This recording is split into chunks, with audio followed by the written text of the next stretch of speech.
آج ہم نے سورہ آل عمران سے آیت نمبر 19 کی تلاوت کی ہے۔ دعا ہے اللہ رب العالمین ہمیں اس آیت مبارکہ کا معنی مفہوم سمجھ کر عمل کی توفیق عطا فرمائے۔ اس سے قبل آیت نمبر 18 میں اللہ کی توحید کا شاندار بیان ہوا ہے کہ جس میں یہ بات واضح کر دی گئی کہ اللہ کے سوا کوئی عبادت کے لائق نہیں، کوئی معبود نہیں، وہ غالب ہے، کمال حکمت والا ہے۔ اگر اس کے سوا کوئی حکمت والا اور کوئی غلبے والا ہے تو تم بھی لاؤ پیش کرو، جبکہ بڑے سے بڑے مشرک کافر اپنے معبودان باطلہ کو اللہ کے مقابلے میں قطعاً پیش کر ہی نہیں سکتے۔ اللہ کی توحید کے بعد نظام کی بات آتی ہے کہ اللہ کو مان لیا خالق مالک معبود، اس کے سامنے جھکنا شروع کر دیا۔ اب نظام، کس نظام کو فالو کرنا ہے؟ کون سا نظام چلے گا؟ کیا فقط عبادت کے وقت صرف اللہ کے سامنے جھک جانا، کیا یہ کفایت کر جائے گا؟ نہیں محترم بھائیو، اس بات کا جواب اللہ تعالیٰ نے آج کے ہمارے سبق میں یعنی آیت نمبر 19 میں دیا ہے کہ اللہ کو خالق مالک ماننے کا مطلب، اس کی عبادت کرنے کا مطلب یہ ہے کہ اس کے دیے ہوئے نظام کو بھی کیا کیا جائے؟ فالو کیا جائے۔ وہ نظام کیا ہے؟ تو اس نظام کا تعارف کروایا جا رہا ہے۔ کیا کروایا جا رہا ہے؟ اس نظام کا تعارف۔ فرمایا ان الدین، ان بے شک، الدین، اللہ اکبر، بے شک دین، نظام، عند اللہ، اللہ کے نزدیک، الاسلام، وہ کیا ہے؟ اسلام ہے۔ دین اللہ کے نزدیک کیا ہے؟ اسلام ہے۔ نہ یہودیت، نہ عیسائیت، نہ نصرانیت، نہ بدھ مت، نہ ہندو مت، کوئی اور دیگر جتنے بھی نظام دنیا کے اندر اس وقت پائے جاتے تھے یا آج پائے جاتے ہیں یا قیامت تک جو بنیں گے، بن پائیں گے، وہ سارے کے سارے اس قابل نہیں ہے کہ انسانیت کی فلاح اور بہبود ان کے اندر ہو۔ ہاں، ایک ہی نظام ہے، جس طرح سے خالق مالک ایک ہے، ایسے ہی انسانیت کی فلاح و بہبود کے لیے نظام بھی کیا ہے؟ ایک ہی ہے۔ اور وہ کون سا نظام ہے؟ الاسلام، الاسلام۔ ان الدین عند اللہ الاسلام، بے شک دین اللہ کے نزدیک اسلام ہی ہے۔ وَاخْتَلَفَ الَّذِينَ، اور نہیں اختلاف کیا ان لوگوں نے، اوتوا الکتاب، جنہیں کتاب دی گئی، الا مگر، من بعد اس کے، ما جاءہم العلم، آ گیا ان کے پاس علم۔ یعنی ان کا جو اختلاف یہ نہیں تھا کہ وہ صرف ان کو پتہ کسی چیز کا نہیں تھا، وہ اندھے تھے، بلکہ ان کے پاس علم آ جانے کے بعد، ان کو سب کچھ معلوم ہونے کے بعد انہوں نے اختلاف کیا۔ اور کیوں؟ بغیم بینہم، آپس میں ضد کی وجہ سے، آپس کی ضد کی وجہ سے انہیں علم آ چکا تھا، سب کچھ پتہ تھا، انہیں ہر چیز کا علم تھا، لیکن آپس کی ضد کی وجہ سے میں نہ مانوں چونکہ میں فلاں ہوں، چونکہ میں فلاں ہوں، بس اسی بات میں وہ کھڑے رہے۔ بغیم بینہم، آپس میں ضد کی وجہ سے۔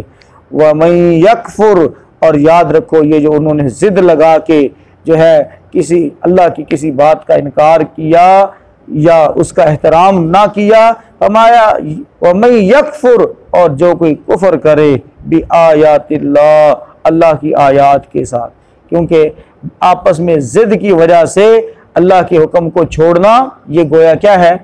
اللہ کی آیات کا انکار ہے۔ اور جو کوئی انکار کرے اللہ کی آیات کا، فَإِنَّ اللَّهَ، پس بے شک اللہ تعالیٰ،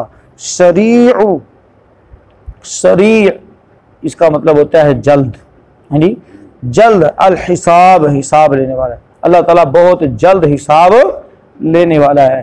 ہاں بھی تم نے کیوں آپس میں ضد کی وجہ سے، تمہاری آپس کی ضد تھی تو نشانہ تم نے میرے دین کو بنائے رکھا، نشانہ میری آیات بنی رہی، ہیں جی، آپس میں ٹکراؤ تمہارا تھا، تمہاری برادری کی لڑائی تھی، تمہارے فرقے کی لڑائی تھی، اور پس پشت میری آیات کو ڈال دیا۔ اللہ تعالیٰ جلد حساب لینے والا ہے۔ دوبارہ سے دیکھیں ترجمہ، ان الدین، بے شک دین، عند اللہ، اللہ کے ہاں، الاسلام، اسلام ہی ہے، وما اختلف الذین، اور نہیں اختلاف کیا ان لوگوں نے، اوت الکتاب، جنہیں کتاب دی گئی، الا مگر من بعد اس کے، ما جاءہم العلم، آ چکا ان کے پاس علم، بغیم بینہم، آپس میں ضد کی وجہ سے، کوئی معقول وجہ نہیں تھی، بس آپس میں خواہ مخواہ ضد لگا لی کہ میں نہ مانوں، میں اس کے پیچھے نہیں چل رہا، میں نے اس کی بات نہیں مانی، حالانکہ اس کے پیچھے تو نہیں چل رہے، چل کس کے پیچھے رہے، وہ تو دین کے اوپر چلنا ہے، اللہ کے رسول کی اطاعت کرنی ہے، فرما برداری کرنی ہے۔ بغیم بینہم، آپس میں ضد کی وجہ سے، ومن یکفر بآیات اللہ، اور جو کوئی اللہ کی آیات کا انکار کرے، فإن اللہ، پس بے شک اللہ تعالیٰ، سریع الحساب، بہت جلد حساب لینے والا ہے۔ محترم بھائیو، آج کا جو ہمارا سبق ہے، اس میں ضابطہ حیات، نظام، توحید کے بعد جو دوسری بڑی چیز ہے جس کے اوپر کامیابی کا دار و مدار ہے، وہ ہے نظام، کس نظام کو فالو کرنا ہے۔ وہ نظام اللہ رب العالمین نے دیا کہ اسلام جو ہے یہ صرف مذہب نہیں ہے، اسلام مذہب نہیں ہے، بلکہ یہ کیا ہے؟ دین ہے۔ کیا ہے؟ دین۔ دین کے اندر عبادات سے لے کر معاملات تک، اور معاملات سے لے کر اخروی زندگی تک، سب کچھ اس کے اندر، جس کے اندر پایا جائے وہ کیا کہلاتا ہے؟ دین کہلاتا ہے۔ اور مذہب چند رسومات کا نام ہوتا ہے، چند عبادات کا نام مذہب ہوتا ہے۔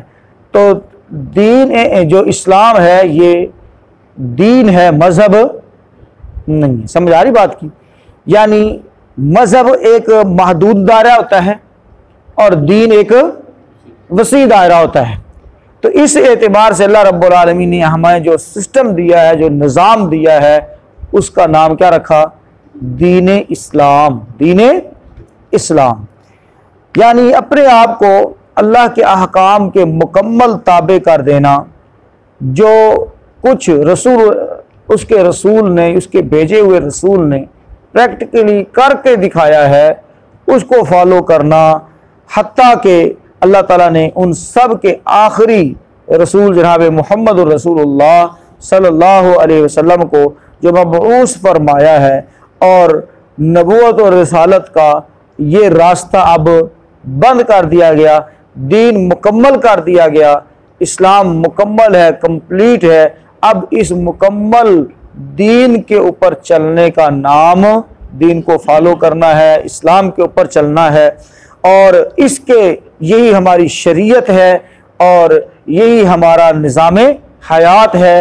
جو اس سے وائلیشن کرے گا، جو اس کو چھوڑے گا، اللہ تعالیٰ نے اس کے بارے میں سورہ مائدہ کے اندر واضح کر دیا، وَمَن يَبْتَغِ غَيْرَ الْإِسْلَامِ دِينًا، بلکہ آگے سورہ آل عمران کے اندر بھی یہ آ رہا ہے، وَمَن يَبْتَغِ غَيْرَ الْإِسْلَامِ دِينًا، اور جو کوئی تلاش کرے گا اسلام کے سوا کوئی دین، اسلام کے سوا کسی نظام کو، اسلام کے سوا کسی سسٹم کو، ہے جی، یبتغی، یبتغی کا مطلب ہوتا ہے تلاش کرنا، چاہت کرنا، چوائس، ہے جی، جس کی چوائس اسلام کے سوا کوئی سسٹم ہے تو فرمایا فلن یقبل منہ، وہ سسٹم اس سے قبول ہی نہیں کیا جائے گا، وہ سسٹم اس سے قبول نہیں کیا جائے گا۔ اس کے اچھائیاں، اس کی بھلائیاں، ہاں اس کے اوپر بھی وہ کہے کہ نہیں، میں نے یہ کام تو بہت اچھا کیا، انسانیت کی خدمت میں نے کی ہے، بھئی جو مرضی کیا ہے، لیکن نظام کیا ہے؟ اس نظام کو چھوڑ کر آیا ہے، اب آخرت میں تیرا کوئی حصہ نہیں ہے۔ جیسا کہ رسول محترم صلی اللہ علیہ وسلم سے اس دور کے بہت سارے نیک لوگوں کے متعلق پوچھا گیا کہ بھئی وہ عبداللہ بن جدعان تھا، وہ سینکڑوں اونٹ قربان کر کے صدقہ کیا کرتا تھا، لوگوں کو خوراک فراہم کرتا تھا، گوشت فراہم کرتا تھا، تو کیا اس کو اس کی نیکیوں کا اجر ملے گا؟ اللہ کے رسول صلی اللہ علیہ وسلم نے فرمایا اس نے ایک دن بھی اپنی زبان سے یہ نہیں کہا کہ رب اغفر لی یوم الدین، یا اللہ مجھے قیامت کے دن معاف کر دے۔ اس نے ایک دن بھی توحید کو نہیں اپنایا، ایک دن بھی اسلام کے اوپر نہیں چلا وہ، تو اس کی جتنی بھی نیکیاں تھیں، اس کے جتنے بھی اچھے کام تھے، اس کو قیامت کے دن فائدہ نہیں دیں گے۔ سمجھ آ رہی بات کی؟ تو اسی اعتبار سے آپ دیکھ لیں، پیارے پیغمبر جناب محمد رسول اللہ صلی اللہ علیہ وسلم کے سگے چچا ہیں ابو طالب، اللہ کے نبی صلی اللہ علیہ وسلم ان کو دعوت دیتے رہے، اس سسٹم میں لانے کی بڑی شدید ترین خواہش تھی، لیکن وہ اس سسٹم کے اندر آیا نہیں۔ پیارے پیغمبر جناب محمد رسول اللہ صلی اللہ علیہ وسلم نے یہاں تک کہا کہ کان کے اندر کیا کہہ رہے ہو؟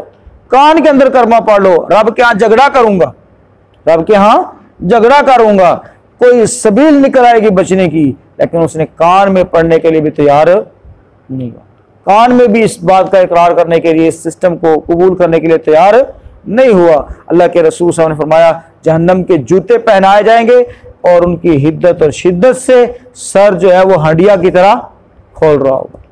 تو بھائیو اب یہ سمجھ آ گئی بات کی کہ اس نظام کے سوا کوئی نظام قبول نہیں کیا جائے گا، صرف یہ تو اللہ تعالیٰ قبول نہیں کرے گا، اور اس نظام کے علاوہ کسی اور نظام میں انسانوں کی فلاح بھی نہیں ہے، وہ کمیونزم ہو، وہ سوشلزم ہو، وہ محترم بھائیو لبرلزم ہو، کوئی بھی ازم اور دنیا کا نظام ہو، اس نظام میں انسانیت کی فلاح ہو ہی نہیں سکتی، کیونکہ یہ سارے نظام کس کے بنائے ہوئے ہیں؟ انسانوں کے بنائے ہوئے ہیں۔ اور یہ جو نظام ہے اسلام، یہ کس کا بنایا ہوا ہے؟ اللہ کا بنایا ہوا ہے۔ یہ نظام فطرت کے عین مطابق ہے اور کنفرم ہے، اس کے اندر انسانیت کی بھلائی کے سوا اور کچھ ہو ہی نہیں سکتا، کیونکہ اللہ تعالیٰ نے کیا فرمایا؟ لا یکلف اللہ نفسا الا وسعها، ہم نے کسی بھی جان کے اوپر اس کی استطاعت سے بڑھ کر بوجھ ڈالا ہی نہیں۔ جو فطرت تھی، جس کو قبول کیا جا سکتا تھا، جو پریکٹیکل لائف میں ہو سکتا تھا، وہی اللہ نے دیا ہے، وہی اللہ نے دیا ہے، اور باقی جتنے بھی نظام ہیں ان کے اندر افراط و تفریط پائی جاتی ہے، وہ انسانیت کو کہیں نہ کہیں نقصان ضرور دیں گے، اور کچھ نقصان نہ ہو تو آخرت کا نقصان ان نظاموں کے اندر ضرور پایا جاتا ہے۔ تو اس اعتبار سے اللہ رب العالمین نے واضح کر دیا ان الدین عند اللہ الاسلام، سسٹم نظام وہ اللہ کے نزدیک صرف اور صرف کون سا ہے؟ اسلام ہے۔ اس نظام پر چلو گے، اس کو فالو کرو گے، اس کے حلال کو حلال سمجھو گے، اس کے حرام کو حرام سمجھو گے، اس کی حدود و قیود کی حفاظت کرو گے، اس کے اندر جو اللہ نے حدیں قائم کی ہیں ان کو نہیں پھلانگو گے، ان کے قریب نہیں جاؤ گے، تو بچے رہو گے اس کے مطابق اٹھنا، اس کے مطابق بیٹھنا، اس کے مطابق سونا، اس کے مطابق جاگنا، اس کے مطابق خوشی، اس کے مطابق غمی کرتے رہو گے تو فلاح کے اندر رہو گے۔ کس کے اندر رہو گے؟ فلاح کے اندر رہو گے۔ اور اس کو چھوڑ کر اپنی من مرضی کرو گے، میرا جسم میری مرضی کے نعرے لگاؤ گے، تو تباہی بربادی دنیا کے اندر بھی اور آخرت کے اندر بھی مقدر بنے گی۔ تو اس کے بعد محترم بھائیو اللہ رب العالمین نے یہ بھی واضح کر دیا کہ اللہ کے نزدیک جو دین معتبر ہے، نظام معتبر ہے، وہ اسلام ہے۔ بندہ رسالت کا جو ہے اقرار کرنے والا ہو، نمازیں پڑھنے والا ہو، روزے رکھنے والا ہو، لیکن اپنی معاشرتی زندگی میں، اپنی معاشی زندگی میں وہ کسی اور سسٹم کے اندر اپنی فلاح سمجھتا ہو، تو یہ بھی اس کے ہاں اللہ تعالیٰ کے ہاں قبول نہیں ہوگا۔ مثلا آج بہت سارے مسلمان ہم کیا ہیں محترم بھائیو، نمازیں بھی پڑھتے ہیں، روزے بھی رکھتے ہیں، جو عبادات کا معاملہ ہے وہ ہم پورا کرنے کی کوشش کرتے ہیں، لیکن معاشی نظام سارے کا سارا اللہ کے خلاف جو جنگ ہے نا، اس کو بنایا ہوا ہے کہ نہیں ہے؟ سیاسی جو سسٹم ہے وہ ہم نے غیروں کا اپنایا ہوا ہے، اسی طرح سے معاشرتی سسٹم جو ہے وہ ہم نے غیروں کا اپنایا ہوا ہے۔ تو بھائی اللہ تعالیٰ نے واضح کر دیا کہ یہ نظام ہے، اس نظام کے اندر سب کچھ ہے، اس کی جزیات جتنی بھی ہیں وہ ساری کی ساری کمپلیٹ ہیں اور قابل عمل ہیں۔ یہ نہیں ہے کہ قابل عمل نہیں ہے، ہو نہیں سکتا، صرف ضرورت ہے کہ اس کے اوپر پریکٹیکل کیا جائے، اس کو اپنایا جائے۔ تو بھائی ہمارے ہاں نماز روزے کی حد تک تو ہم اسلام کے اندر ہیں، اور باقی اگر دیکھا جائے معذرت کے ساتھ معیشت میں، معاشرت میں ہاں جی اسی طرح سے بھائیو اپنے چال ڈال کے اندر اور اپنے گیٹ اپ کے اندر ہمارے دفتر، ہمارے دستور، ہمارے نظام سارے کے سارے وہ اس نظام کے کیا جا رہے ہیں؟ مخالف جا رہے ہیں، اینٹی جا رہے ہیں۔